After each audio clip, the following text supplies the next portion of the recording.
Hello everyone. दोस्तों, बसंत पंचमी की आपको ढेरों शुभकामनाएं। बसंत पंचमी एक हमारा इम्पोर्टेंट त्योहार है और इम्पोर्टेंट इसलिए है क्योंकि हम उसमें ज्ञान की देवी जो सरस्वती जी हैं उनकी पूजा अर्चना करते हैं, उनकी वंदना करते हैं और हमें करनी भी चाहिए। साथ ही साथ हम इस दिन पीले वस्त्र पहनते हैं। मैं भी ढूंढ रहा था बट मुझे मिला नहीं कोई पीला वस्त्र। बट पीला हम क्यों मनाते हैं? क्योंकि आप देखेंगे अभी सरसों में देखेंगे आप पूरी फ्लावरिंग रहती है। इवन जो गेहूं है उसमें भी बालियां आने लगती हैं। तो यहाँ पे पूरा का पूरा जो वातावरण है उसमें इस टाइप के कलर्स हमें देखने को मिलते हैं। आप भी ज़रूर मनाइए। इसके अलावा 14th ऑफ फरवरी आज है, संत वैलेंटाइन डे भी है आज। उसको भी अगर आप सेलिब्रेट करते हो तो आप कीजिए, आपकी मर्ज़ी है। दोनों में से कौन-कौन से त्योहार आप सेलिब्रेट करना चाहते हैं? मेरी तरफ से दोनों ही त्योहार के लिए आपको ढेरों शुभकामनाएँ। कल आईपीएस एएफओ मेंस का रिजल्ट आया, उसके बाद काफ़ी सारी क्वेरीज़ आने लगी और काफ़ी सारी क्वेरीज़ में जो मेन क्वेरीज़ हैं उसकी मैंने एक लिस्ट बनाई है। मैं उसको एक बार आपको आंसर कर देता हूँ क्योंकि मेरे पास जो फ्लड आया हुआ है मैसेजेस का, तो मैं शायद ही कुछ को रिप्लाई कर पाऊँ और बहुतों कुछ को ना रिप्लाई कर ना पाऊँ, तो आप नाराज़ ना हो इसलिए। तो सबसे पहले मैं आपको बता देता हूँ, जो ऑलरेडी एनरोल्ड स्टूडेंट्स हैं उन्हें कोई भी इंटरव्यू कोर्स परचेज़ करने की ज़रूरत नहीं है। आपको हमने एक मेल किया हुआ है, आप उसमें रिवर्ट बैक कर दीजिए कि आपका सिलेक्शन हुआ है, आपका वो कोर्स एक्टिवेट हो जाएगा। इवन अगर आप आईपीएस एएफओ कोर्स में एनरोल नहीं है, क्योंकि हमारे बहुत सारे स्टूडेंट नाबार्ड कोर्स में एनरोल्ड हैं, अगर आपका सिलेक्शन हुआ है तो भी आप हमें बता सकते हैं। आप हमारी जो मेल आईडी है support@exambee.com, आप उसमें रिप्लाई कर दीजिए या आप उसमें मेल कर दीजिए कि आपका सिलेक्शन हो गया है मेंस के लिए, इंटरव्यू के लिए, और आपका इंटरव्यू का कोर्स उसमें एक्टिव कर दिया जाए तो हम उसको कर देंगे। मतलब आप एग्जाम के किसी भी कोर्स में एनरोल्ड हैं तो आपके लिए ये बिल्कुल फ्री में करा जाएगा। इसके अलावा जो दूसरी क्वेरी थी बहुत सारे स्टूडेंट्स की कि सर कोर्स, तो मैं आपको बताऊं, जो इन मॉक इंटरव्यू का कोर्स है, मेजर थिंग उसमें मॉक इंटरव्यू होती है और one on one mock interview होता है। जो आई एग्जाम भी जो हम कंडक्ट करते हैं उसमें हम 30 मिनट का वन ओ वन जो मॉक इंटरव्यू है वो कंडक्ट करते हैं। ऐसा नहीं है कि सिर्फ 10 मिनट या 15 मिनट का, तो वो डिटेल मॉक इंटरव्यू होता है। और जब हम एक डिटेल मॉक इंटरव्यू करते हैं तो हमारे पास एक टाइम की बहुत बड़ी लिमिटेशन होती है। आप खुद सोचिए कि अगर मुझे एक दिन में मॉक इंटरव्यूज करने हैं और मैं आधा घंटे का एक मॉक इंटरव्यू करना चाहता हूं, तो आप मुझे ये बताइए कि सुबह 8 बजे से रात के 11 बजे तक मैं कितने मॉक इंटरव्यू कर पाऊंगा? तो मेरे पास एक लिमिटेशन है, इसीलिए जो हमारे स्लॉट्स हैं वो लिमिटेड हैं। और हमारे पास, मतलब हम ये भी नहीं कह सकते कि हम सबको ले लेंगे।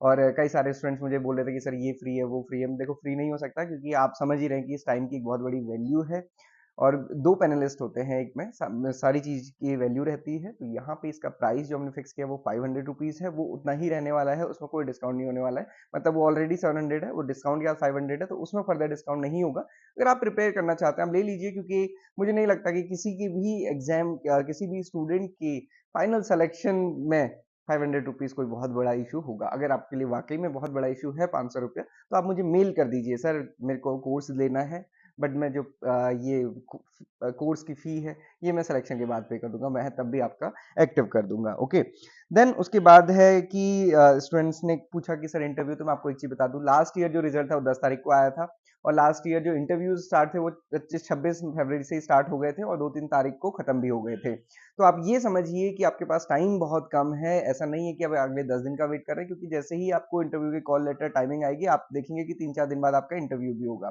तो फिर बहुत ज़्यादा टाइम आपको नहीं मिलता है, टाइम स्लॉट बहुत कम मिलता है। इसलिए अगर आपको प्रिपेयर करना है, सोच रहे हैं कि कोई कोर्स लेना, तो अभी ले लीजिए और अभी अपने मॉक इंटरव्यू कंडक्ट करा लीजिए। आप जितने कराना चाहते हैं आप उतने कराइए, बट मैं तो आपको रिकमेंड करूंगा 2 या 3 मॉक इंटरव्यू कंडक्ट कीजिए, मैक्सिमम 4 कीजिए और फिर उनके फीडबैक पे वर्क कीजिए।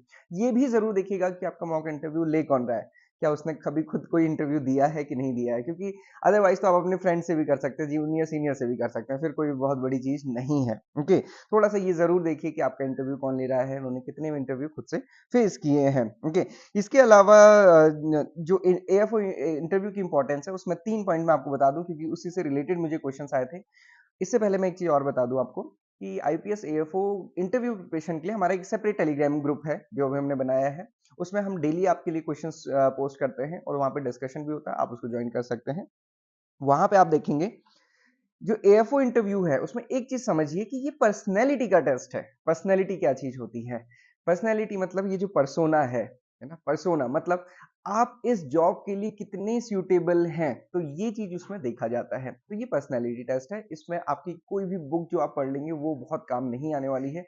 ये इसमें ये इंपॉर्टेंस ये रखती है, इंपॉर्टेंट ये है कि आप अपनी चीजों को एक्सप्रेस कैसे करते हैं। मान लीजिए कि अगर आपको कोई डेफिनेशन आती भी है, आप उसको कैसे सामने वाले को बताते हैं कि उसको तुरंत समझ आ जाए। ओके, सबसे इंपॉर्टेंट इसमें एक ही क्वेश्चन होता है कि why you want to join या why you want to become an AFO, क्यों बनना चाहते हैं? ओके, तो वहां पे आपके पास सटीक आंसर होना चाहिए। ये मत कहिए कि सर मेरा ग्रेजुएशन एग्रीकल्चर में है। आपका ग्रेजुएशन एग्रीकल्चर में तो ठीक है, तो उसका मतलब क्या है कि आपको एएफओ बना दिया जाए? बिल्कुल नहीं, आपको ही पता है।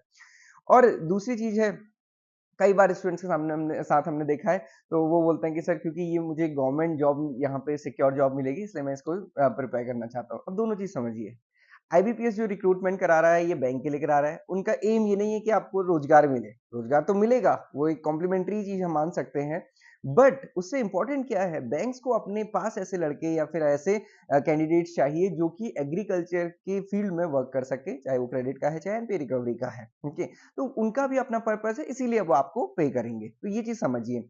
अब यहाँ पे आप जब हम बोलते हैं कि आप क्यों एएफओ बनना चाहते हैं, तो यहाँ पे 3 पॉइंट्स में हमेशा फोकस कीजिए। पहला पॉइंट क्या है? आपका इंटरेस्ट।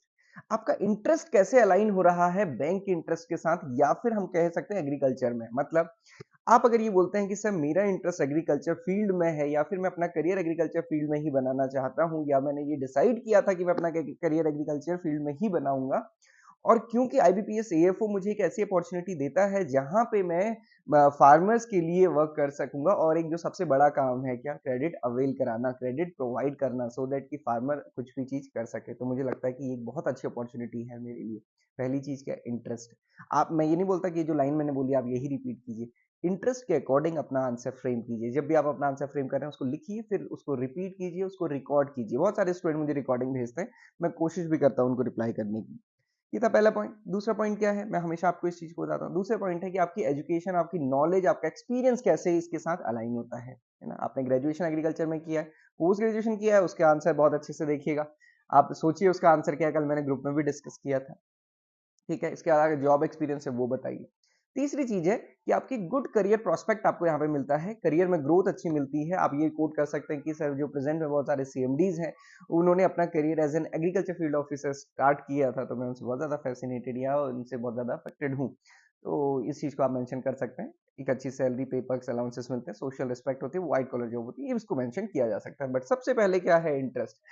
आपका इंटरेस्ट, मेरा इंटरेस्ट अगर एक डायरेक्शन में है, तो फिर तो बहुत कोई रीजन नहीं आपको नहीं सेलेक्ट करने का। ओके, सो बहुत अच्छे से प्रिपेयर कीजिए। इंटरव्यू की प्रिपरेशन कभी भी अगेन जो आपने पढ़ा है उसी को दोबारा पढ़ने से नहीं होगी। इंटरव्यू की प्रिपरेशन है आपकी बार बार एक्सप्रेस करके अपनी चीजों को रिकॉर्ड कीजिए, फिर देखिए कैसे आप कर रहे हैं। जैसे मैंने इस वीडियो को रिकॉर्ड किया है, आप भी अपने ये 3-4 क्वेश्चन ले लीजिए, अपना इंट्रोडक्शन ले लीजिए, क्यों आप एएफओ बनना चाहते हैं, आपने अगर पोस्ट ग्रेजुएशन किया तो क्यों किया, इस टाइप के 4-5 क्वेश्चन लिख लीजिए, सामने ऐसे रिकॉर्ड कीजिए, फिर देखिए आपसे ज्यादा आपको बहुत अच्छा एनालाइज कोई नहीं कर पाएगा। Okay, so this is everything about today's video.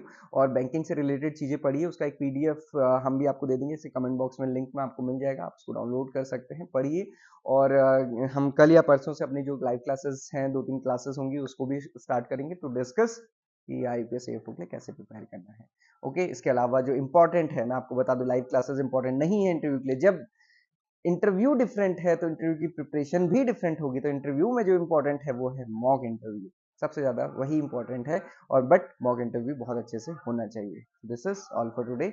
बहुत बहुत शुभकामनाएं आप सभी को बसंत पंचमी की, मेरी तरफ से, मेरे परिवार की तरफ से, एक्सएमबी फैमिली की तरफ से, आप सभी के परिवार जनों को और आपको ढेरों शुभकामनाएं।